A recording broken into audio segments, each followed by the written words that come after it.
Oi, alunos, bom dia, tudo bom? Bom dia, boa tarde, boa noite, né? Depende da hora que vocês vão assistir esse vídeo. Como vocês sabem, eu sou a professora Arielle, do curso de Bacharelado em Administração Pública do BAPO. Estou lecionando esse semestre com vocês a disciplina de Administração Estratégica e venho hoje, através desse vídeo, para que a gente possa fazer uma revisão, né? Fazer uma conversa a respeito dos principais conceitos que a gente viu aí ao longo da disciplina, certo? Então, inicialmente colocar para vocês que foram disponibilizados dois materiais. O primeiro é slides, né? Interessante que vocês acompanhem, que vocês peguem um papel, vão fazendo as anotações de vocês também. E foi disponibilizado, vou mostrar aqui para vocês, um segundo documento, que é esse daqui, né? Um documento de um resumo de conteúdo, né? Uma revisão através do resumo dos principais elementos que a gente viu aí ao longo da disciplina, certo? Então é interessante que vocês abram, leiam esse documento, assinalem as questões principais, né, que vocês consideram, né, para a gente poder fazer um trabalho interessante aí de revisão da disciplina. Ao final do vídeo, vocês podem estar aí mandando perguntas adicionais, tanto para mim como para as duas tutoras, para que elas possam, né, sanar também as dúvidas de vocês a respeito de algum conteúdo, de algum material que porventura tenha ficado pendente, enfim, em alguma questão particular, certo? Então, vou sumir um pouquinho aqui da câmera para a gente deixar em maior evidência os slides, né, para a gente fazer esse acompanhamento, tá? Então, no semestre passado, e é bom fazer esse tipo de comentário, no semestre passado vocês tiveram uma disciplina planejamento e programação na administração pública, né? Que é uma disciplina que antecede a disciplina de administração estratégica, até para que a gente possa saber como utilizar esses conceitos da administração estratégica a partir do que a gente já viu, né? Da nossa conjuntura, né? Dentro da administração pública, como é pontuado e como é utilizado o planejamento. Então, essa disciplina que a gente vê hoje, ela é uma sequência, né, que vocês tiveram esse semestre de administração estratégica, ela é uma sequência da programação, né, e planejamento na administração pública. E, inclusive, a gente, no decorrer da disciplina, a gente conseguiu resgatar, né, alguns conceitos e fazer algumas relações em relação às duas disciplinas, certo? Então, onde aplicar a administração estratégica, né? Então, a administração estratégica, ele é um processo, né, que é válido para qualquer tipo de organização. É comum, não vocês, né, porque vocês estão dentro do curso de administração pública, então fica mais visível e todo o conteúdo é direcionado para essa aplicação de todos os conceitos que a gente vê justamente na esfera pública. Então, como qualquer outro conceito de administração, a administração estratégica ela pode ser aplicada tanto às organizações privadas, públicas, como também para a ONU. Então, os governos municipais, estaduais, as secretarias, as escolas, os museus, qualquer instituição pública, ela pode estar aplicando, né, todos esses conceitos que a gente já viu.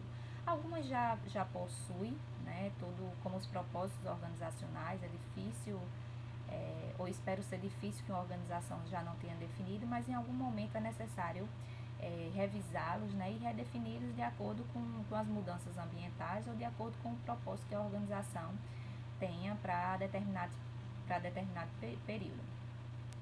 Então, por exemplo, um ótimo lugar para a gente aplicar, né, essa administração estratégica é a partir, né, do plano plurianual, como a gente viu na disciplina de programação e planejamento estratégico.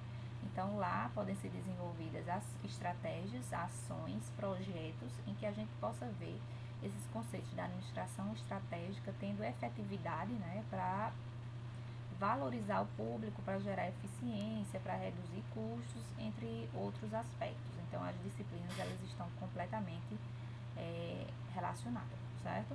Mas é importante ressaltar que para cada tipo de organização, a gente tem que considerar a devida contextualização, o devido problema, a devida situação, para levar em conta as demandas e as especificidades da instituição, para que seja, então, realizada uma análise e, a partir daí, sejam traçados, né, os direcionamentos estratégicos para a organização. É evidente que a realidade do município de João Pessoa é diferente da realidade do município de Mari, de Lucena, de Alagoa Grande. Então é necessário considerar cada especificidade ou cada necessidade de gestão, né, cada necessidade da sociedade, dos cidadãos, para que sejam aí traçados os planos estratégicos, né, e as estratégias de consolidação de propostas, de projetos para melhor desenvolver, né, o município, a cidade ou alguma área específica. Então, tanto faz a gente chamar de planejamento estratégico, administração estratégica ou gestão estratégica. O importante é a gente associar essa denominação, né, de estratégia estratégica para que a gente possa pensar aí a um futuro, a longo prazo, né, e sempre pensando e focando que o futuro, né, a gente tem que sempre trabalhar para que o futuro ele seja sempre melhor, né? Visualizar a situação da empresa em um futuro mais promissor, né? Em um futuro mais acessível no sentido de rentabilidade, governabilidade, de serviços para os cidadãos. Então, todos vivem para melhorar, né? Inclusive a organização. Então, assim deve ser o modo de pensar quando a gente está trabalhando com a administração estratégica.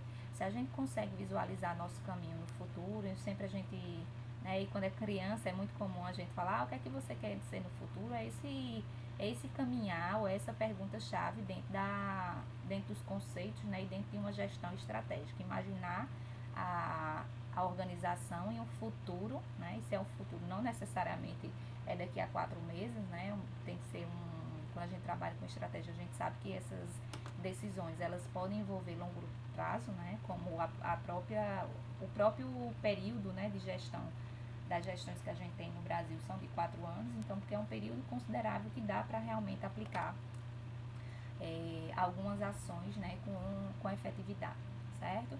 Então, tanto faz a gente chamar de planejamento estratégico, administração estratégica ou gestão estratégica. O importante é a gente pensar sempre, né, que é uma projeção aí de futuro para a organização.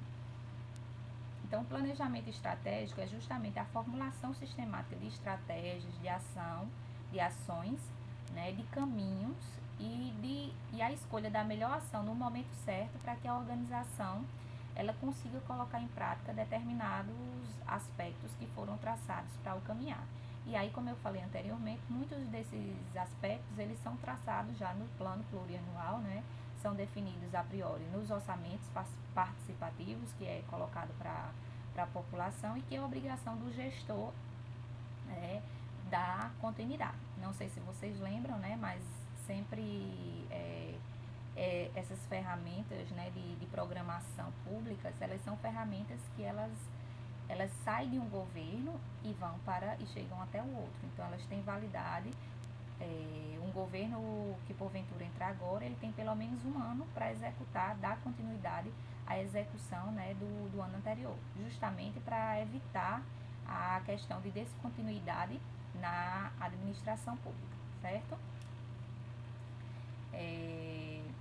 E aí esse planejamento estratégico é um processo que consiste na análise sistemática dos pontos fortes da organização e dos pontos fracos, né, aqueles pontos que estão a melhorar, e a verificação de oportunidades e ameaças dentro do ambiente externo, justamente com o objetivo de formular estratégias e ações para aumentar a competitividade da empresa, para resolver, né, algum problema efetivo que a organização esteja vivendo nesse determinado momento, certo? Então, o planejamento é todo um processo de aplicação, é um caminhar onde a empresa ela vai determinar, né, a projeção e a programação de ações para que sejam desenvolvidas.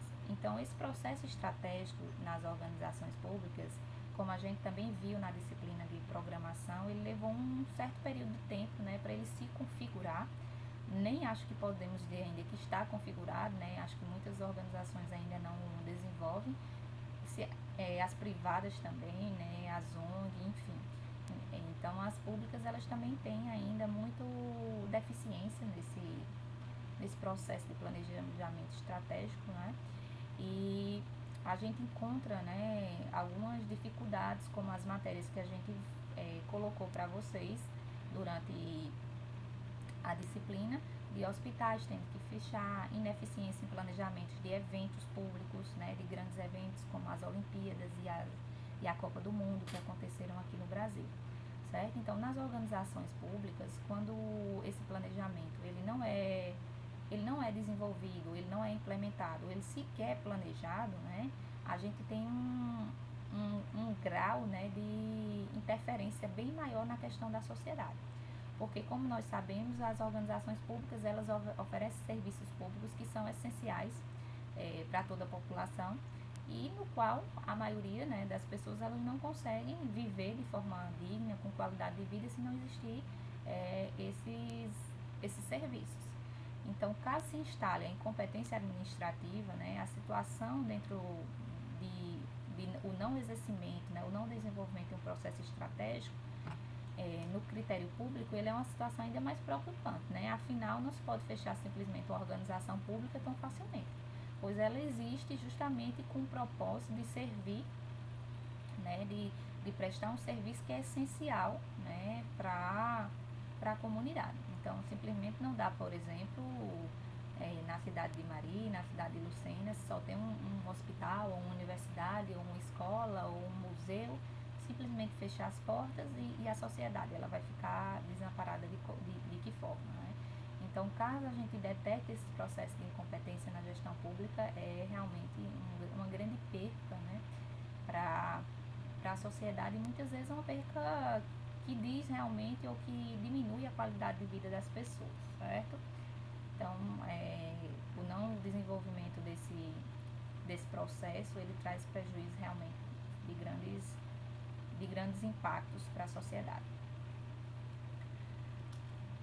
Quando a gente fala em flexibilidade, né, da organização, a gente está falando justamente da capacidade de adaptação, né, dentro da organização, de vir mudar, né, ou desenvolver novas formas de adaptar-se ao novo. Porque situações diversas, né, sempre vão acontecer. E se são adversas, como o próprio nome está pontuando, elas não são situações previstas, né, são situações inesperadas, e por isso que é importante, né, por exemplo, um hospital que está passando dificuldade, ou uma escola pública, enfim, um refeitório, um centro comunitário, né, que preste um serviço aí de artes ou de outras colocações, é importante que ele consiga se adaptar mesmo dentro de todas essas mudanças ambientais que às vezes acontecem de forma repentina e que a organização ela não tem nenhum controle sobre isso, né?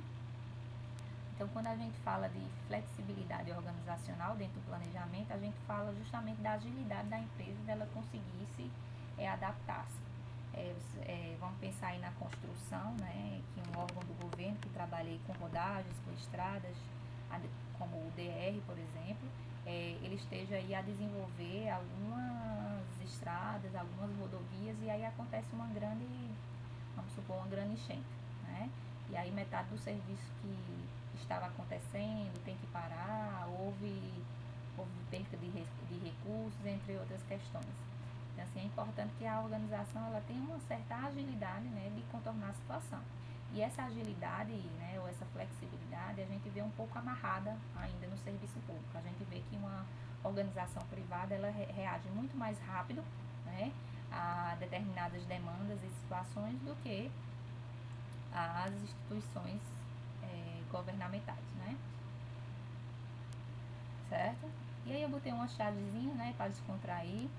Alguém vai lá no serviço público e pergunta: como você se definiria termos de flexibilidade? E aí o cidadão, né, ele responde: eu faço academia, sou capaz de encostar o cotovelo na nuca. Então não é esse tipo de flexibilidade que a gente está falando, né? É uma flexibilidade dentro das organizações em relação às mudanças e a capacidade de você se adaptar aí ao novo, né? Porque situações inesperadas elas acontecem para as empresas privadas e muito mais ainda para as instituições públicas, certo? Então, dentro do planejamento, a gente tem 3 tipos de planejamento, né? Que eles seguem aí os níveis estratégicos os níveis organizacionais dentro das instituições, que certamente vocês viram em uma disciplina provavelmente nomeada Fundamentos da Administração, alguma coisa dessa natureza. Então, basicamente, nós temos 3 tipos de níveis organizacionais: o nível estratégico, que é o nível mais alto, o nível tático, que é o nível médio, e o nível operacional, né? Independente do nível que a gente esteja falando, sempre vai ter um planejamento envolvido, um planejamento associado. Vai existir, né, condições necessárias para que esse planejamento ele seja executado. Então, quando um planejamento é pensado dentro de uma organização, ela não só fica para o presidente, né, e a alta cúpula pensar a respeito, como ele precisa ser executado, né, monitorado, desenvolvido, aplicado. E para isso vai envolver todas as áreas, né, da instituição que a gente esteja aplicando, né, como tem que envolver certamente todos os funcionários. Então, quando a gente pensa em a nível estratégico alto, a gente está falando aí a alta gestão, né, no caso de uma cidade, a gente pensa no prefeito, no vice-prefeito. Quando a gente pensa no nível tático e médico, são apresentados os planejamentos, né, a partir do planejamento maior para determinadas secretarias, como a Secretaria de Saúde, de Educação, de Transporte, de Cidadania, de Infraestrutura, vai depender da quantidade de secretarias que exista na instituição.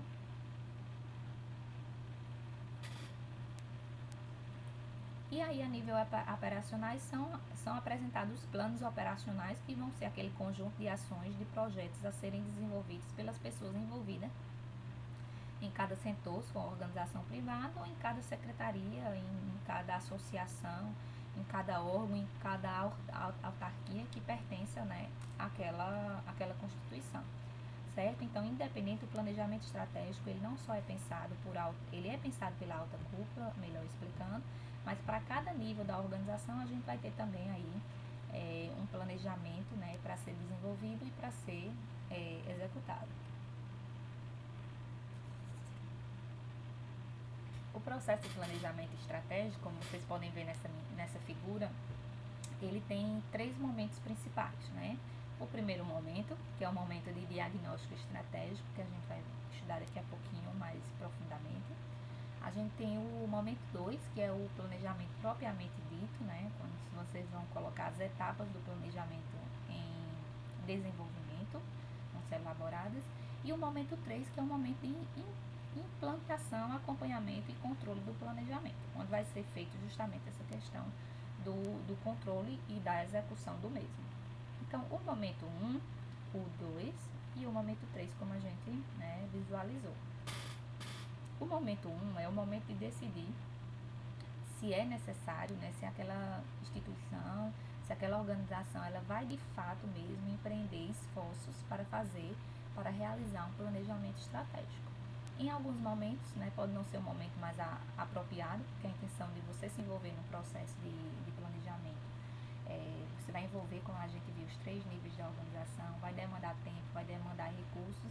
Então, às vezes, as situações que estão colocadas, né, elas podem talvez ser resolvidas e contornadas com reformulações que não necessariamente elas precisam passar aí dentro de um planejamento estratégico, certo? Então, é o momento de decidir pelo planejamento estratégico, verificar a intenção, né, do discurso, da aceitação por parte da cúpula, da organização, verificar se as pessoas estão de fato comprometidas, né, com a execução, com o desenvolvimento e com os rumos estratégicos que aquilo vai desempenhar para uma organização.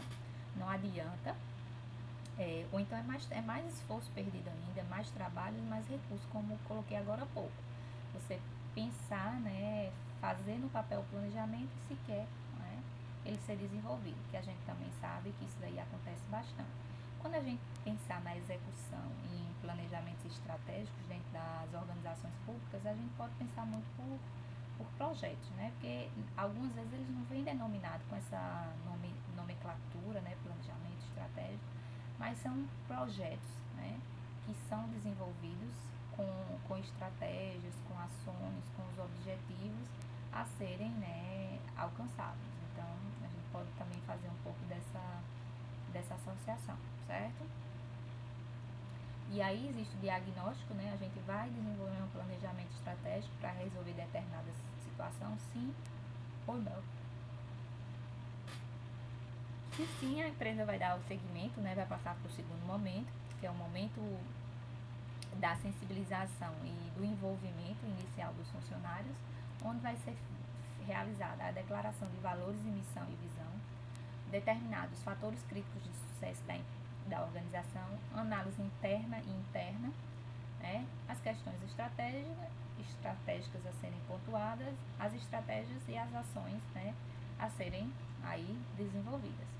Se a gente pegar a declaração de valores da organização, é o começo, né, os propósitos organizacionais que envolvem missão, visão e valores é o começo de todo planejamento estratégico, porque tanto a organização como as pessoas que estão desenvolvendo, elas têm que saber o que é que elas estão fazendo, o que é que elas estão fazendo, elas vão balizar, né, esse posicionamento ou essas ações baseadas em que princípios, né, que são os valores, e aonde é que elas querem chegar.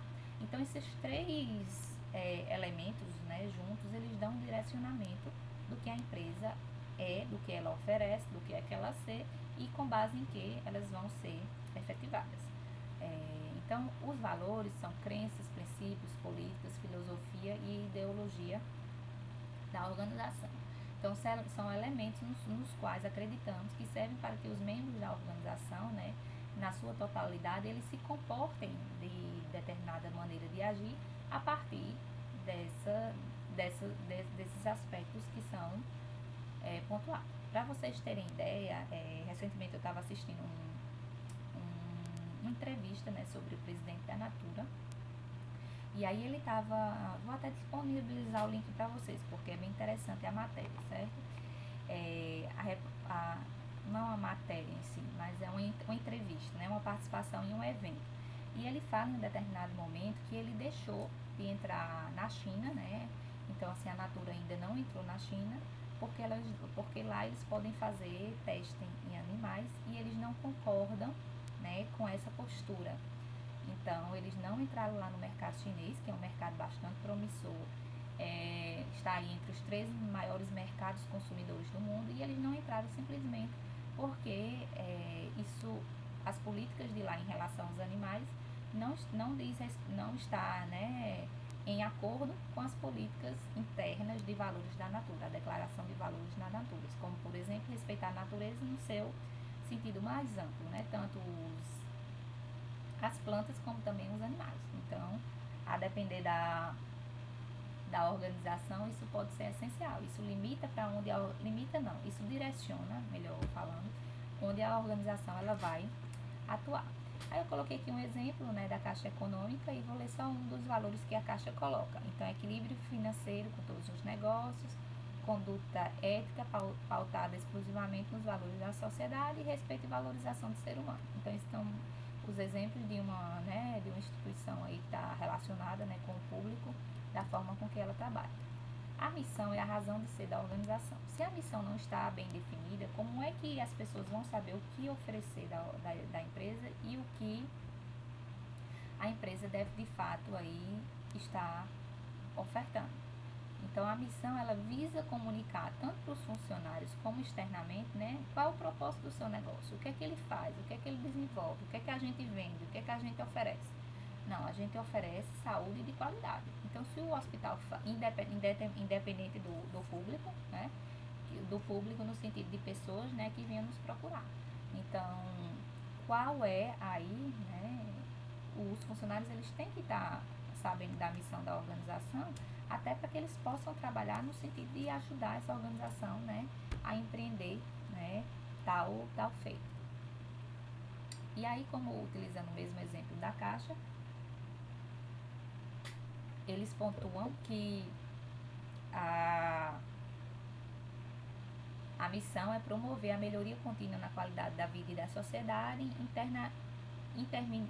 interminando de recursos e negócios financeiros de qualquer natureza, certo? Então, eles vêm colocar aí que a prioridade deles é o desenvolvimento urbano e nos segmentos de habitação, saneamento, infraestrutura, administração de fundos e programas e serviços de de caráter social. Então, essa é aí, né, o propósito, a missão, desculpa, né, a missão da Caixa. Então, se é determinado em algum momento que ela não vai mais, como aconteceu pouco, justamente por conta das variáveis ambientais, né, que está totalmente relacionado.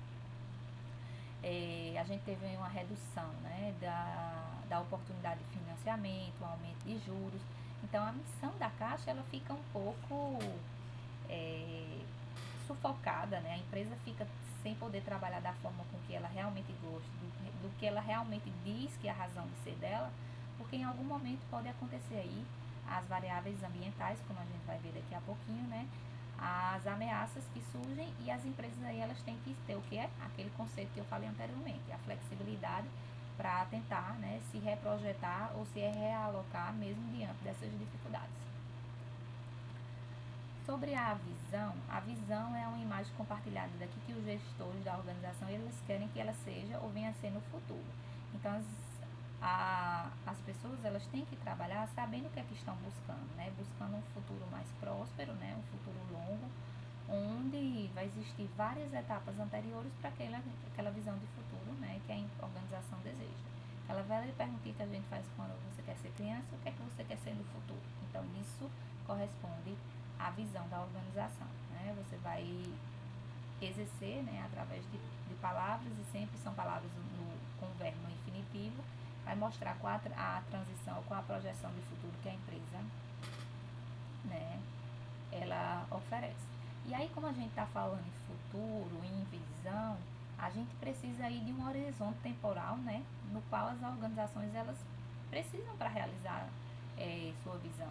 Né? Então, como a gente falou, muitas vezes são definidos visões para visões não, desculpa, é definida a visão que ela vai envolver um horizonte temporal bastante longo, né, de 10, de 15 anos. Nenhuma empresa ela consegue ser a melhor empresa, um hospital que vem trabalhando em dificuldades.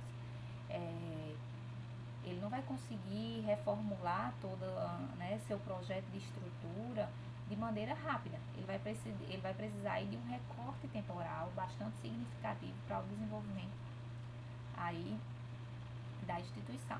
Então tenha muito cuidado quando você vai divulgar, né, o período de tempo que você quer desenvolver, que você pretende desenvolver aquela ação, porque certamente você vai ser cobrado, né, por essa etapa, e aí você também vai dar, vamos dizer assim, você vai entregar um pouco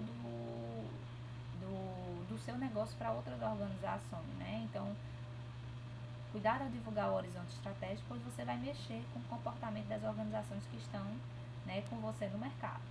Você vai apresentar já as suas projeções, né, para o futuro, e isso pode fazer com que as outras empresas elas se capacitem, elas se modifiquem dentro dessa realidade.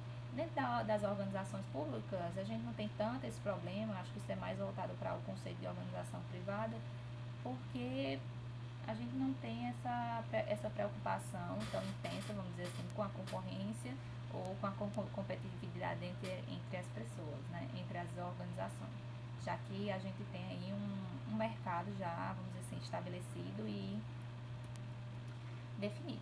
E aí, para vocês entenderem, ó, por exemplo, eu não encontrei da Caixa, né, mas tinha ali da Petrobras. Então, a Petrobras, ela tinha uma definição de visão, né, e essa definição aqui foi de 2013, né, para vocês terem ideia, e ela já estava definindo a visão para 2030, ser uma das 5 maiores empresas integradas, desculpem, de energia do mundo, e a preferida dos seus públicos de interesse. Então, a gente vê aí uma consideração de tempo, né, bastante considerável. Então, em se tratando de empresas públicas, o comprometimento com a visão e com o horizonte estratégico é maior ainda, pois a sociedade ela vai cobrar o cumprimento dessas etapas assim que o planejamento estiver concluído e poderá, inclusive, exercer algum tipo de pressão à organização. Então, acho que vocês já viram, já passaram em algumas obras públicas, né, utilizando também como exemplo, em que a gente vê lá nas placas a determinação de construção de uma obra, por exemplo, e em grande parte, né, das vezes essas datas elas não são cumpridas. Então, quando você estabelece para uma organização, né, a visão, a organização pública, a visão e esse horizonte estratégico, a gente vai ter essa cobrança não por parte das outras empresas, como eu estava pontuando anteriormente, mas a gente tem aí a sociedade, né, que pode estar aí exercendo pressão e deve estar exercendo a pressão e a cobrança para que sejam instituídos, né, o planejamento da forma com que acontecer, certo? Então, os fatores críticos da organização, eles são baseados, que ainda pertence ao momento 2, eles são baseados na análise do setor e nas forças da organização. Então, vocês vão verificar, né, o que é que tem de novo, quais são as tendências, quais são os aspectos, né, que estão sendo colocados para aquele setor, por exemplo, e quais são as forças da organização, qual é a competência da organização, o que é que a organização é boa, né, para que ela possa estar aí aplicando, né, ferramentas, ações, de forma a reforçar, né, essa competência e essa facilidade que ela já tem no mercado. Então, esses fatores críticos, eles são as condições fundamentais que precisam necessariamente ser satisfeitos para que a organização tenha sucesso no seu setor de atuação. Se a gente pensar aí num órgão público que ofereça tecnologia, que trabalha a questão de tecnologia nas organizações, um polo de inovação, por exemplo, eles têm que fazer aí uma perícia, né, digamos assim, uma perícia bem robusta para analisar o setor, ver o que as organizações privadas elas estão desenvolvendo, o que se espera de novo para o setor, quais são os números do setor, quais são os mercados, quais são os avanços, e a partir daí constituir, né, as forças desse polo específico.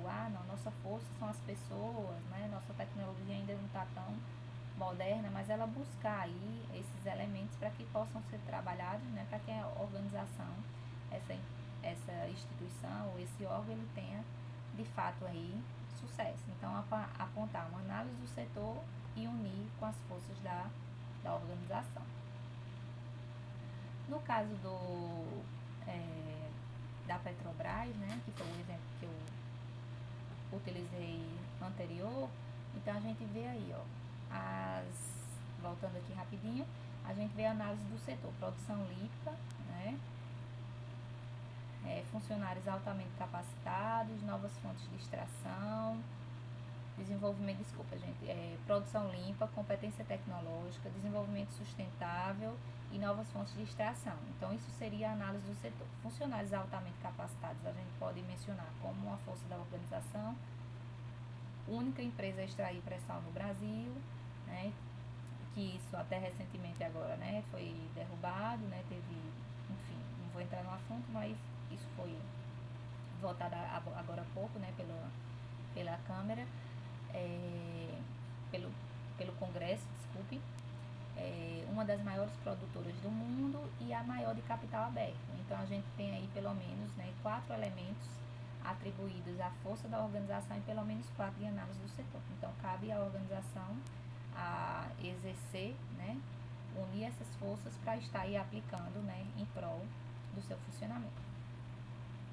Ainda no momento 2, a gente tem o ambiente externo. O ambiente externo ele vai ser composto, eles são aquelas variáveis que são capazes de influenciar na organização. A análise do ambiente ela é realizada à luz de suas oportunidades e ameaças. Então, ameaças são os elementos negativos, né, que vêm acontecendo, são forças independentes, tanto para oportunidade como ameaça, são forças que a organização ela não consegue necessariamente conter, né, e que essas forças elas vão criar algum obstáculo para a estratégia. Então, a ameaça ela vai ressaltar esses elementos negativos e vai criar aí esses obstáculos para que a estratégia ela seja desenvolvida. Já as oportunidades são aquelas forças que elas vão abrir, né, abrir caminhos para funcionamento, abrir caminhos para o desenvolvimento e pode favorecer as estratégias, né, a depender de como a organização se comporta, né. E como estou falando, então uma ameaça ela pode também virar de alguma forma uma oportunidade. A organização pode dizer, tem esse problema aqui, né, está acontecendo, mas eu vejo uma oportunidade de seguir aí por outro caminho. Então, só para a gente ver, né, algumas dessas variáveis, a gente tem as variáveis político-legal, a própria política, os fatores econômicos, os fatores socioculturais, a variável tecnológica, a gente sabe que é uma variável bastante forte hoje em dia, e a variável ambiental, cada um com suas pontuações, né, e aspectos como estão aqui pontuados, certo? Ainda falando sobre o momento 2, né, a gente viu agora o ambiente externo, agora a gente vai ver o ambiente interno, que a gente comentou agora um pouco, né, relacionado com os fatores críticos da organização.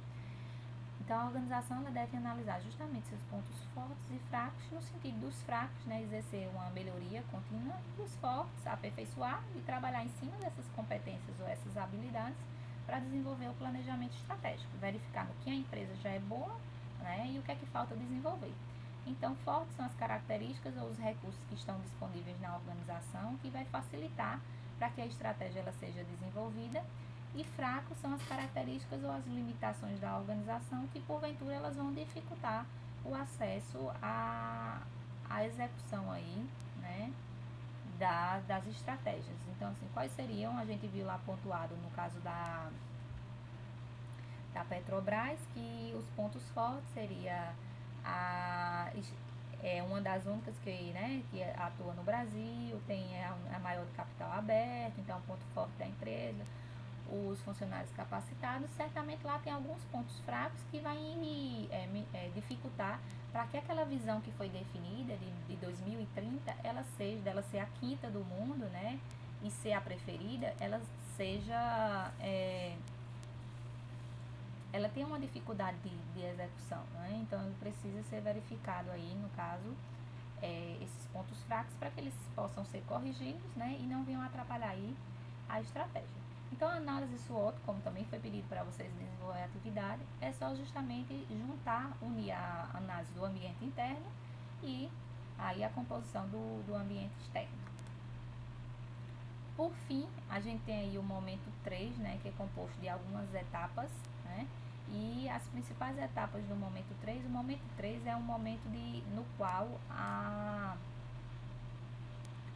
a gente vai de fato, né, executar o que foi planejado. A gente passa o momento 1, que é o momento de avaliação, como a gente viu, o momento 2, de desenvolvimento do projeto ou do plano, em que as pessoas vão se envolver para criar o que vai ser, né, executado.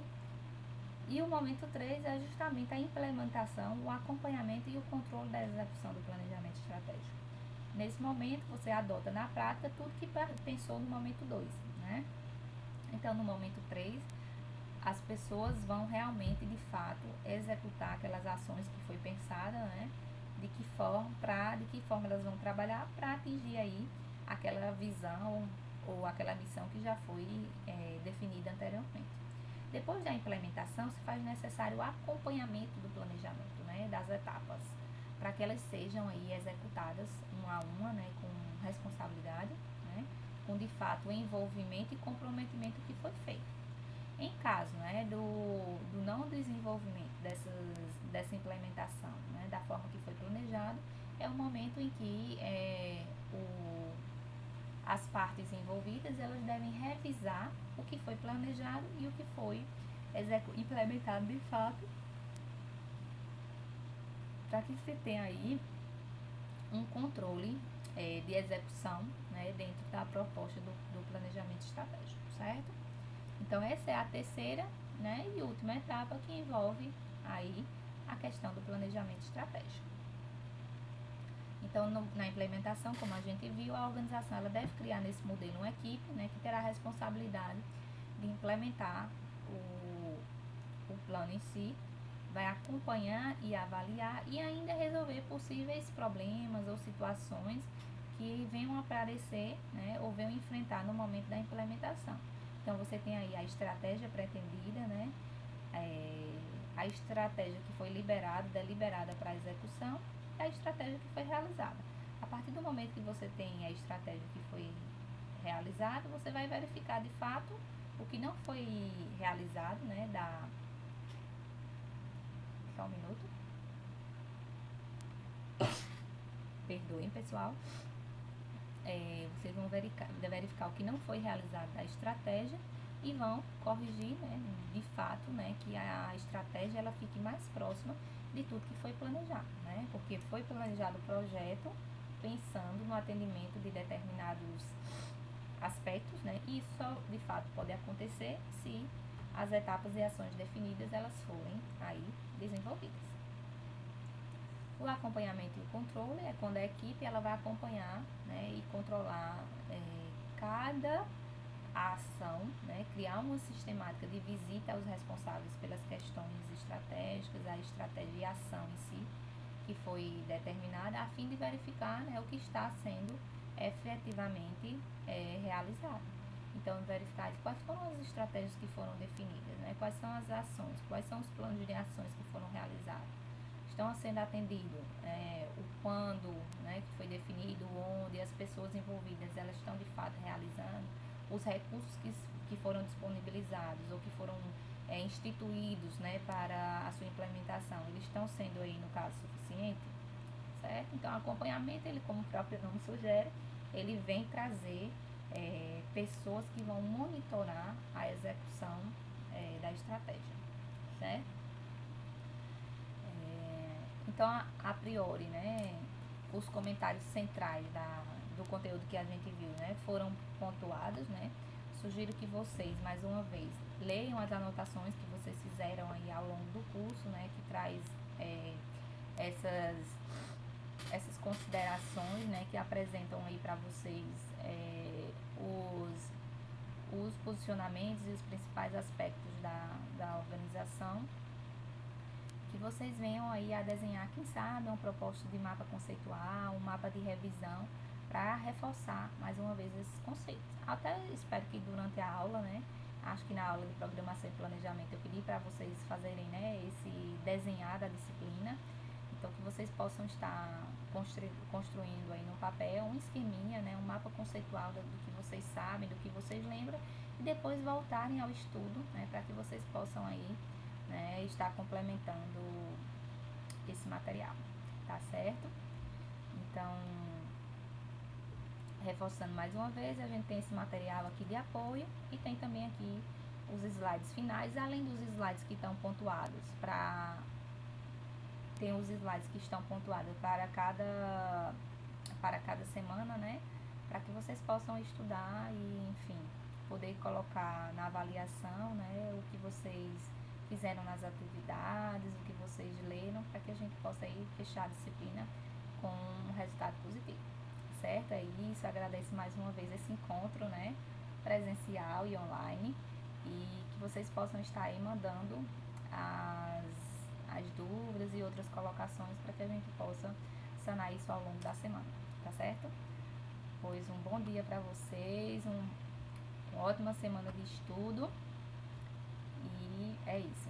Até mais e qualquer coisa a gente entra em contato pelo sistema.